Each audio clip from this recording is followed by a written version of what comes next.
Pourquoi évoquer ensemble Mon nom et personne de Tonino Valeri? J'aurais pu avoir d'autres choix, plus classiques, comme Règlement de compte à hockey choral de John Sturges, ou L'homme au colt d'or d'Edward Mitrick, ou bien encore Rio Bravo de Howard Hawks. Mais j'ai toujours eu un faible pour Mon nom et personne. Tout d'abord pour Henry Fonda, plus monolithique que jamais. Pour Terence Hill, le beau gosse aux yeux bleus qui faisait fantasmer les copines. Pour la musique entêtante et magique à la fois d'Ennio Morricone. Et pour la scène finale du train, une merveille de mise en scène.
Peut-être au Mexique. Non, je crois qu'il est mort.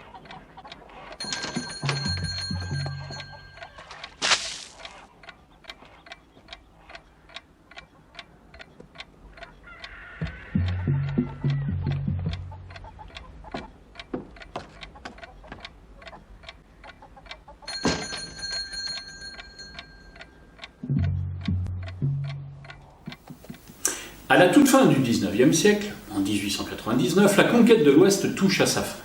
Jacques Beauregard, Henry Fonda, justicier vieillissant, cherche à venger la mort de son frère Nevada Kid. Il rencontre un homme qui se fait appeler Personne, Terence Hill, et qui est son plus grand fan. Il aimerait voir Beauregard affronter seul la horde sauvage, une bande de 150 gangsters qui sèment la terreur dans la région et au passage ont tué Nevada Kid. Un affrontement homérique que Beauregard refuse évidemment. Pas fou le type. Le vieux justifié, lui, ne rêve que de finir ses jours pépères en Europe et prend donc le train vers le port le plus proche. Mais personne en a décidé autrement et fera entrer Jack Beauregard dans la légende contre son gré. Mais c'est quoi ce film? Un western? Une comédie? Ou on devrait plutôt dire un western ou une parodie? Tous les éléments du western spaghetti sont présents. Soleil de plomb, cadrage serré, sueur, bagarre mémorable, duels épiques, dialogues réduits à leur plus simple expression, et tous les personnages sont plus ou moins pourris, à l'exception peut-être de Personne. Et encore.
Vient alors se glisser un élément perturbateur, l'humour.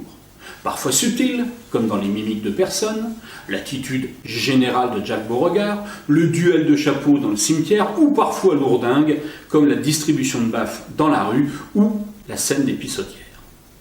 Le film a donc le cul entre trois chaises.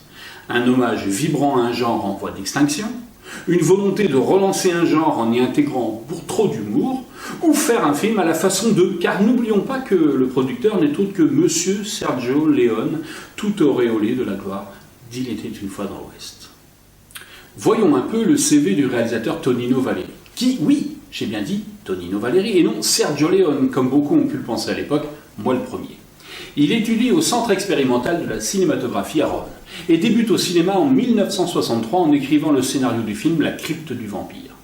Sergio Leone l'engage alors comme assistant réalisateur sur ses deux premiers westerns, à savoir Pour une poignée de dollars et Pour quelques dollars de plus avec le débutant Clint Eastwood.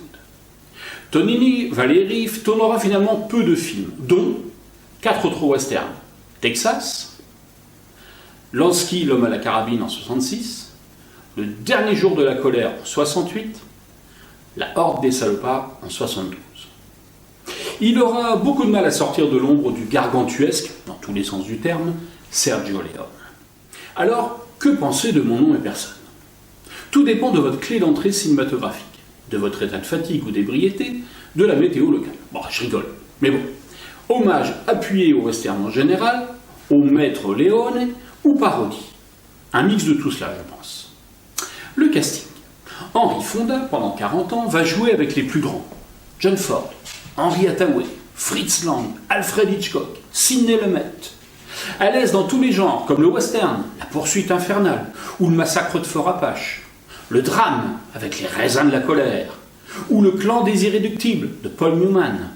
Le polar, avec L'étrangleur de Boston, de Richard Fleischer, ou Police sur la ville, de Don Siegel. Et enfin, le film de guerre avec La bataille des Ardennes, de Ken Anakin, ou La bataille de Midway, de Jack Smart.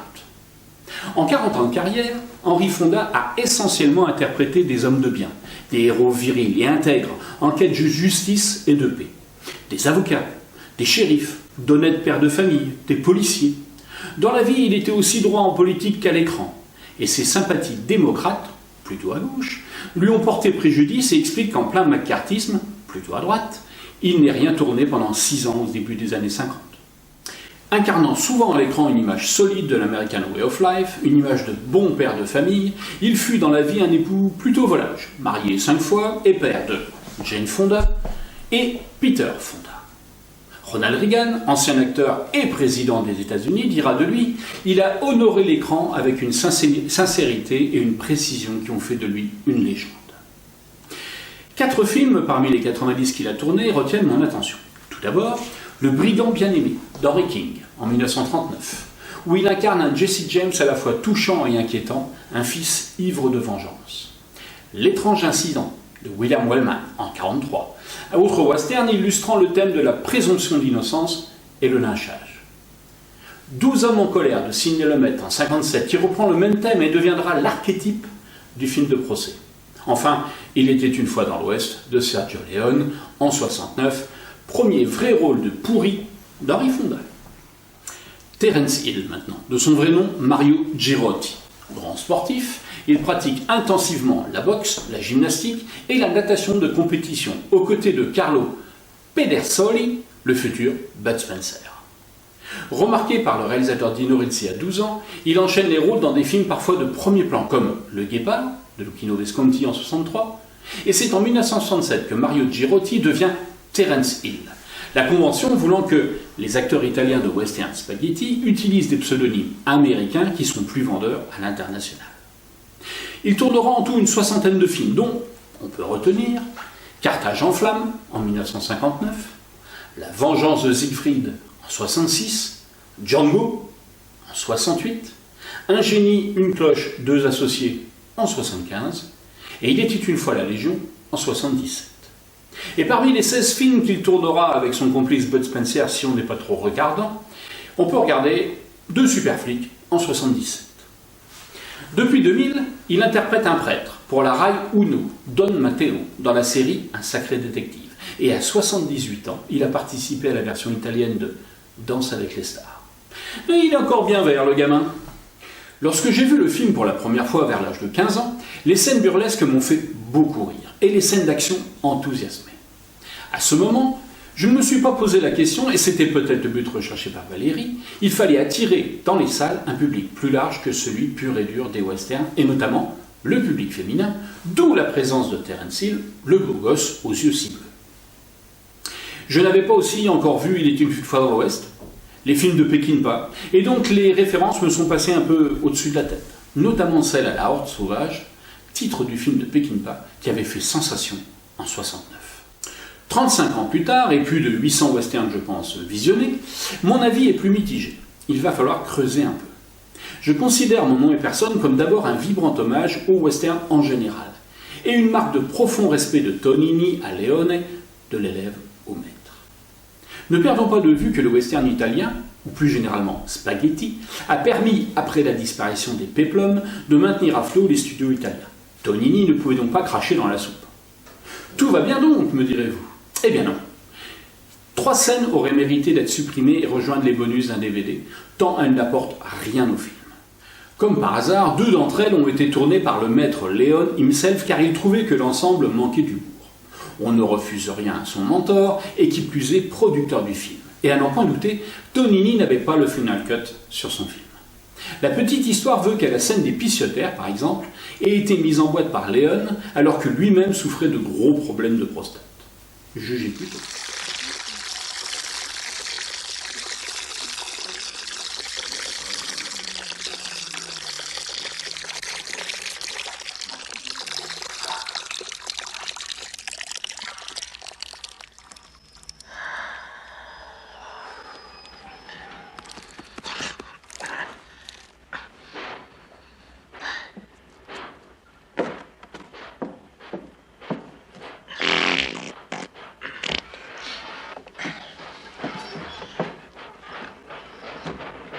Les 2 autres scènes sont celles du concours de tir de précision dans le saloon, et si on ajoute la scène des baffes dans la rue, qui se rapproche beaucoup des films vidéo Terence Hill, Bud Spencer, où les mandales et l'humour volent quand même bien bas.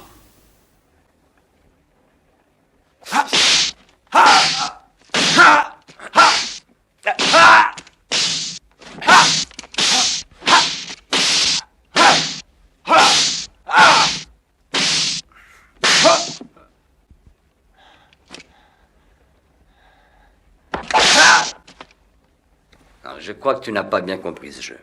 En réalité, c'est très simple. Tu fais bien attention, hein?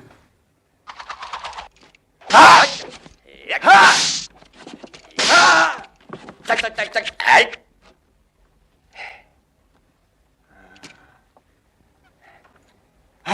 Enchanté.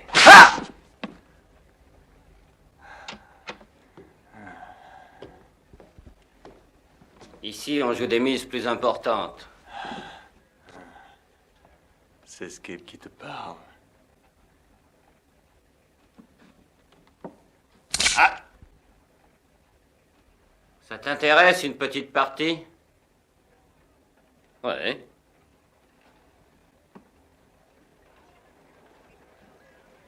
Tirer dans le dos, ce n'est pas très amical.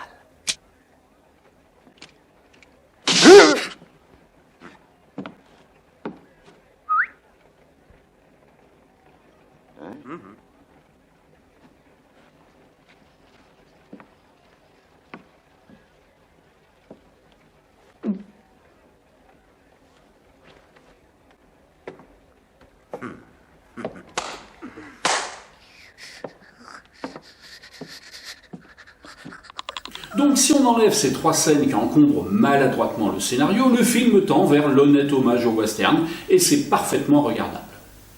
À la sortie du film, Torchon brûle entre Valérie et Leone. Le nom du producteur, plus vendeur, est en grand sur l'affiche afin de profiter du succès d'Il était une fois dans l'Ouest et de sa suite, Il était une fois la Révolution. Un simple gimmick marketing, mais la note est salée pour Valérie, qui accepte mal que la paternité du film lui soit enlevée. Cela induira une incompréhension auprès de toute une génération de spectateurs et de cinéphiles, et moi le premier, qui penseront un bon moment et en toute bonne foi que le film est de Sergio Leone. Alors rendons une bonne fois pour toutes à César ce qui est à César. Mon nom et personne est un film de Tonino Valeri et de personne d'autre. Le film contient de beaux moments, comme la pêche à la main dans la rivière.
Ou bien le duel dans le cimetière, directement inspiré du bon, la brute et le truand. Oui, mais toi, tu n'es pas de cela. Toi, tu vas finir ici avec tes amis indiens.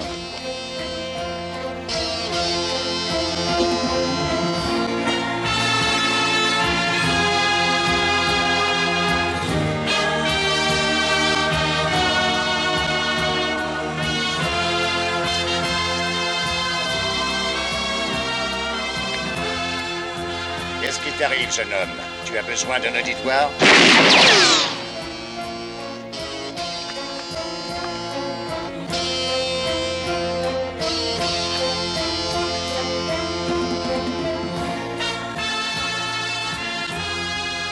Tu dis que tu t'appelles personne. Je suis tranquille, tu ne tarderas pas de faire un nom sur une de ces croix. Alors, le jeu t'amuse pas? Facile, tu sais. T'as qu'à te retourner, dégainer et tirer. Si tu as le temps.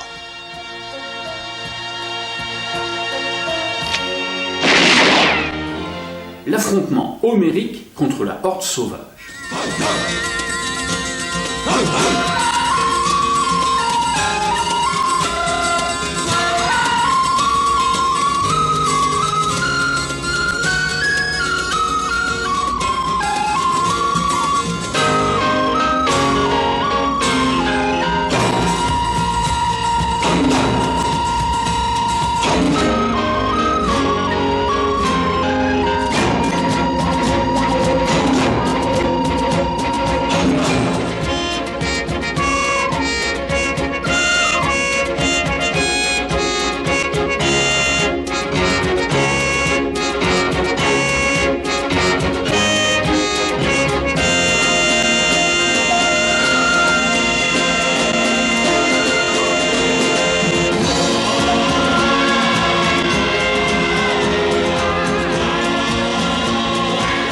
Fausse mort de Jack Beauregard.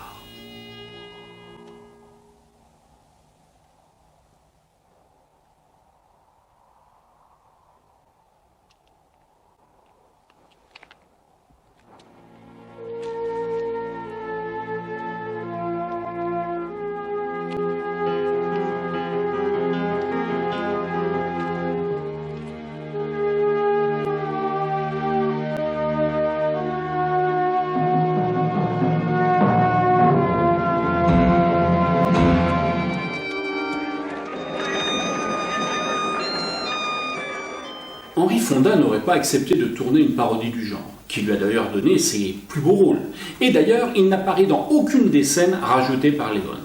C'est par amitié pour lui qu'il accepte le rôle, alors qu'il a décidé de ne plus tourner de western. Terence Hill, alors au début de sa carrière, et Henry Fonda se sont très bien entendus durant le tournage, et l'admiration du jeune premier pour la star transpire à l'écran. En 1973, à presque 70 ans, Henry Fonda avait accepté son âge, et on le voit à de nombreuses reprises chausser ses petites lunettes rondes. Bien évidemment, le nom de personne est directement inspiré de l'épisode du Cyclope dans l'Odyssée d'Homère, écrivain que vénérait Sergio Leone. On peut lire le nom de Sam Peckinpah sur une des tombes dans le cimetière, lui-même réalisateur du western La Horde sauvage. Les yeux bleus les plus célèbres d'Hollywood, après peut-être ceux de Paul Newman, ont directement inspiré le nom du personnage, Jack Beauregard.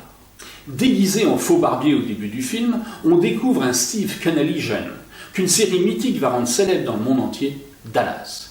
Il y interprète en effet le rôle de Ray Krebs, le régisseur du ranch South Fork et homme de confiance du patriarche de la famille, Ewing.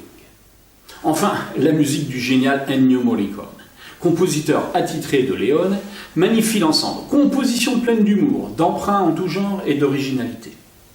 Ainsi, le thème de La Horde sauvage est une reprise de La chevauchée des Valkyries de Richard Wagner, mais jouée avec un ensemble de klaxons. Tantôt puissante, tantôt ironique, tantôt espiègle, parfois même enfantine dans ses chœurs, maintes fois reprise dans les pubs télé, elle est devenue indissociable du film.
Attentifs et mélomanes retrouveront d'ailleurs le thème de My Way dans le final qui s'appelle Bonne chance Jack.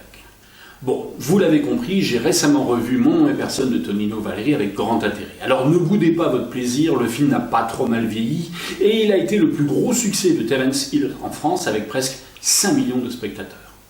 Si on ajoute à cela les cartons d'audience qu'il fait à chaque diffusion à la télé, ce serait dommage de ne pas le revoir. Il est disponible sur les bonnes plateformes de streaming et sur YouTube. La prochaine fois, un changement de décor et d'univers puisque je vous propose de faire une balade dans celui de Jim Henson, le papa des Muppets, un univers aussi féerique que terrifiant, celui de Dark Crystal. Nous profiterons d'ailleurs pour rendre hommage à Roger Carrel, l'homme aux 1000 voix. D'ici là, bon film et bon cinéma bis.